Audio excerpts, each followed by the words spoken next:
તો welcome to my channel મિત્રો. તો આપણે જો તમે સ્ક્રીન ઉપર જોયા જ રહ્યો છો તો પહેલાં તો બધાને નમસ્કાર. અને આપણે જ્યાં જવાનું છે આપણે નીચે સ્ક્રીનમાં દેખાડેલું છે. તો આપણે ક્યાં જવાનું છે જોઈ લો તમે બધા જરાક. આપણે જવાનું છે અમદાવાદ ફ્લાવર શો જોવા માટે. તો ચાલો મારી સાથે. જો આપણે અમદાવાદ જઈએ અને પછી જ આપણે આ બ્લોગનું શૂટ કરેલું છે. રસ્તાનું કાંઈ લીધેલું નથી કારણ કે મારે ઘણા બધા બ્લોગમાં રસ્તાના હોય છે અને એમાં મેં પહેલાં જ તે શૂટ કરી લીધું હતું. ને આપણે આ વિડીયો લાંબો થવાનો છે એટલે 2 ભાગમાં જ બનાવવો પડશે. તો વિડીયોમાં કન્ટિન્યુ બનાવી રહેજો. ચેનલમાં નવા હોય તો લાઇક શેર અને સબસ્ક્રાઈબ કરવાનું ભૂલતા નહીં. અને બાળકો સાથે નિહાળવા જેવી એક સરસ મજાની વસ્તુ છે કે આપણે જ્યાં જઈએ છીએ એટલે જે અમદાવાદના છે એને તો ખ્યાલ જ છે, પણ જો કોઈ ત્યાં ન ગયું હોય તો હું એક વસ્તુ ઝીણી વસ્તુ ઝીણવટભરી વસ્તુ હું તમને આ બ્લોગથી દેખાડવા માગું છું. તો જોઈ લેજો. આપણે અહીંયા ઓનલાઈન ટિકિટ પહેલાં કરાવી લીધી હતી એટલે આપણે ટિકિટ લઈ અને આપણે અંદર એન્ટ્રી મળે છે. જો સરસ મજાના આપણે એન્ટરના ગેટમાં તે ગલગોટાના ફૂલથી બનાવેલા 2 સિંહ આપણા સ્વાગત માટે રાખેલા છે. અને સરસ મજાની સુગંધ તો એટલી બધી સરસ ફૂલની આવી રહી છે કે અહીંયા તમે હોય તો જ તમે મહેસૂસ કરી શકો છો. જો આ મોટો વિશાળ એવો ગેટ બનાવેલો છે. આ ગેટમાં આપણે ધીમે ધીમે સામે ભારત એક ગાથા લખેલું છે ત્યાં થઈ અને આપણે એન્ટર થઈ અને અંદર જવાનું છે. અને એક આ હોલ બનાવેલી છે બધી. સામે તમે ગ્રીન કલરની છે, પિંક કલરની છે. આ પણ ફૂલ પાંદડા અને ફૂલથી બનાવેલી છે. અને આ એક ફુવારો ફાઉન્ટેન કહેવાય તે રાખેલો છે કમળની અંદર. એ આર્ટિફિશિયલ ફૂલથી બનાવેલો છે. નીચે પણ કમળ છે જુઓ તમે. ને સુગંધિત પાણી છે અહીંયા છંટકાવ થાય છે. અને એટલી બધી સરસ ઠંડક છે. એક તો શિયાળો છે અને આ ઠંડીમાં તો સરસ મજાનું આપણે બહાર શિમલામાં આવી ગયા હોય એવો અહેસાસ થાય છે. તો વિડીયોમાં હું તો બહુ વધારે નહીં બોલું કારણ કે જોવા માણવાનો વિડીયો છે એટલે વધારે હું વચ્ચે બોલી અને તમને ડિસ્ટર્બ નહીં કરું. તો જો અહીંથી આપણે સ્ટાર્ટ થાય છે એક આ ફૂલનો જાણે આપણે કહેવાય ને કે સરસ ચાદર પાથરેલી હોય ગુલાબી, લીલા, પીળા, લાલ, સફેદ. તો અહીંથી આપણે સ્ટાર્ટ થાય છે. તો તમે જુઓ, નિહાળો અને બાળકોને પણ અચૂક દેખાડજો. ને હા, તમે છે ને લાઈક કરવામાં કંજૂસી કરો છો તો લાઈક તો જરૂરથી કરી દેજો.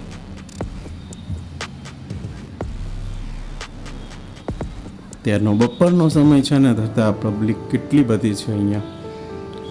જો આપણે આ ફ્લાવરથી મતલબ આઈસ્ક્રીમ કેન્ડી ને એ બધું બનાવેલું છે. ને હમણાં પતંગનો ફેસ્ટિવલ ગયો એટલે મકર સંક્રાંતિ નિમિત્તે જો આપણે ફ્લાવરની પતંગ બનાવેલી છે. મેં તો પહેલી વાર જોઈ.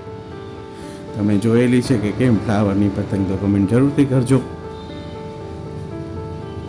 જો છે ને સરસ મજાની ફિરકી એ પણ ગલગોટાના ફૂલથી લપેટેલી છે. અને નીચે તો જુઓ તમે બગીચા જેવું છે. જો આપણે આઈસ્ક્રીમ છે એ પણ ફ્લાવરથી જ બનાવેલા છે.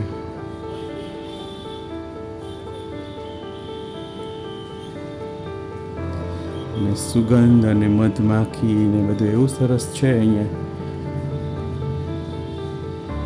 જો હજી ફેસ્ટિવલ રહેવાનો છે. જો તમે અમદાવાદ ન આવ્યા હોય તો અમદાવાદના છે તે તો બધાએ જોયેલું જ હશે કે સાંસ્કૃતિક આપણું ભારતનું કહેવાય એવું અહીંયા બનાવવામાં આવેલા છે બધા.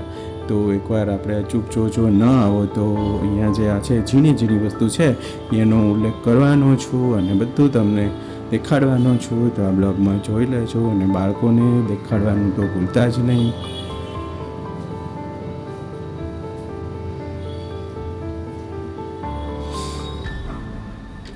બધા રંગબેરંગી ફૂલ છે. સામે હતો મોર હતો.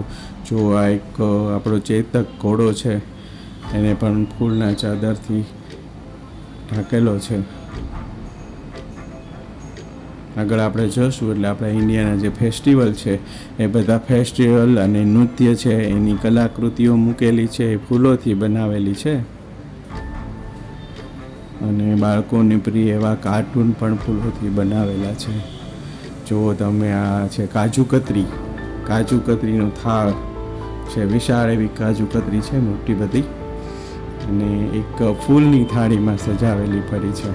સામે છે આપણે હોળી ફેસ્ટિવલ આવે છે એટલે એની પિચકારી છે. પિચકારીની અંદરથી રંગબેરંગી ફૂલો નીકળે છે એવી પ્રતિકૃતિ બનાવેલી છે ને સરસ મજાનું દ્રશ્ય. આ દ્રશ્યને અનુભવ હોય ને મિત્રો તો એકવાર તો અહીંયા મુલાકાત લેવી જ જોઈએ.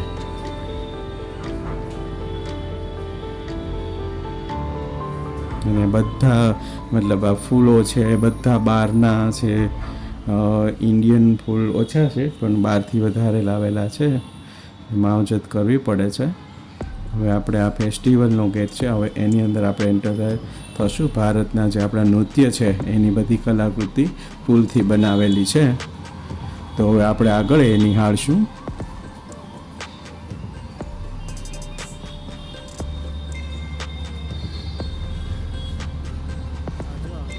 અહીંયા તો મિત્રો તમે આખો દિવસ ફરો ને તો ઓછું પડે એવું છે.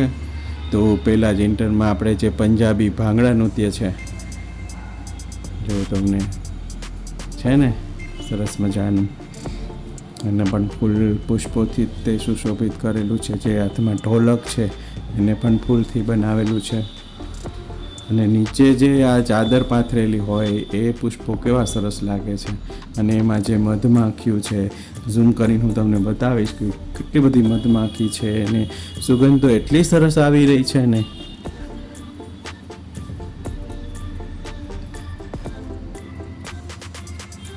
જો આપણે આ ભરતનાટ્યમનું છે કલાકૃતિ. આપણા ગુજરાતના દાંડિયા તો કેમ રહી જાય. આપણે ગરબા અને દાંડિયાનું ફેસ્ટિવલ વિશે છે એટલે એ નવરાત્રિની થીમ પણ રાખેલી છે. એ આપણે આગળ નિહાળશું.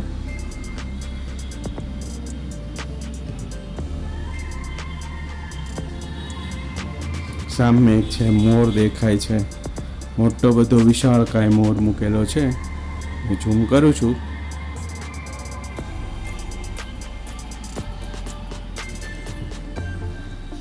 સામે છે આપણે નટરાજની પ્રતિકૃતિ રાખેલી છે કે આપણા શંકર ભગવાન જે ક્રોધાયમાન થાય છે અને જેનું તાંડવ નૃત્ય કરે છે એની પ્રતિકૃતિ છે. અને બપોર છે, તડકો છે, છતાં મતલબ અહીંયા તડકાનો અહેસાસ થતો નથી કારણ કે ફૂલની સુગંધ અને એટલી બધી ઠંડક છે કે હું તમને શબ્દોમાં તો વર્ણવી શકું નહીં. જો આપણા ગુજરાતના જે દાંડિયા છે એના વિશેનું એક આબેહૂબ પ્રતિકૃતિ બનાવેલી છે, પણ એ પણ ફૂલોની જ છે. જેટલું બને એટલું આપણા બધા સાંસ્કૃતિક પ્રોગ્રામ છે એ આપણી ધરોહર છે ઇન્ડિયાની, એ બધી અહીંયા રાખેલી છે. ભરતનાટ્યમ છે, કુચીપુડી છે. જો તમે આ કેસરી, સફેદ અને ગુલાબી કલર તો એવો સરસ પથરાયેલો છે ફૂલથી. અને આખું મોટું સર્કલ બનાવેલું છે. હું તમને ફરતા ફરતા સર્કલમાં દેખાડું છું. મતલબ હું અહીંયા છું પણ હું અહીંયા અત્યારે જોતો નથી, અત્યારે વિડીયો બનાવવામાં જ છું કે જેથી કરીને મારા યુટ્યુબ ફેમિલી અને મારા મિત્રો ઘરે બેઠા આ વિડીયો નિહાળી શકે. જો તમે મોટી એક ચાદરની રોડ હોય ને એવું ફૂલોનો બનાવેલો કેમ હોય એવું લાગી રહ્યું છે. જો આ વિશાળકાય મોર હતો. આપણે ત્યાં પણ એની પાસે જશું. જો છે ને બાળકોનું પ્રિય કાર્ટૂન, બાળકોને ખૂબ મજા આવે છે અહીંયા. હવે આપણે ધીમે ધીમે આગળ જશું કારણ કે વિડીયો લાંબો થવાનો છે એટલે 2 ભાગમાં વિડીયો આવશે.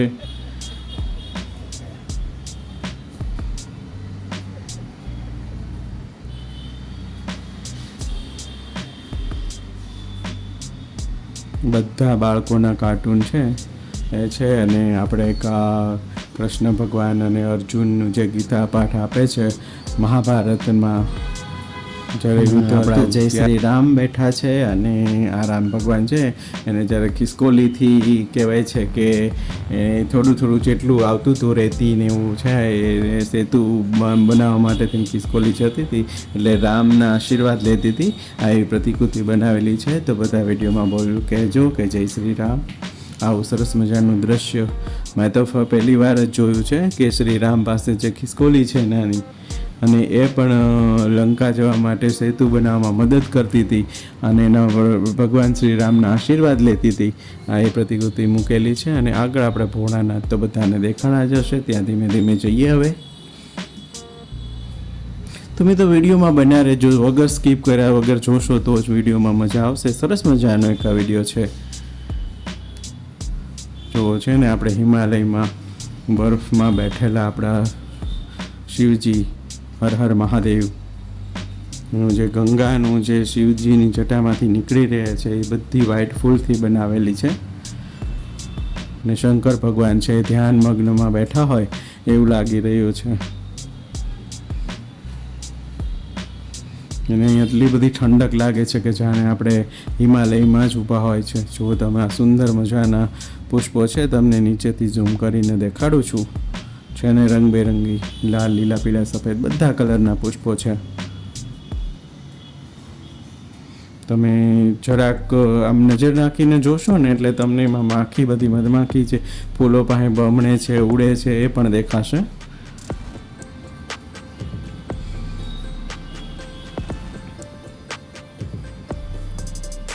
તો આપણે આ સમુદ્ર મંથન થયું હતું અને લક્ષ્મીજી નીકળ્યા હતા, અમૃત નીકળ્યું હતું મહાભારતમાં.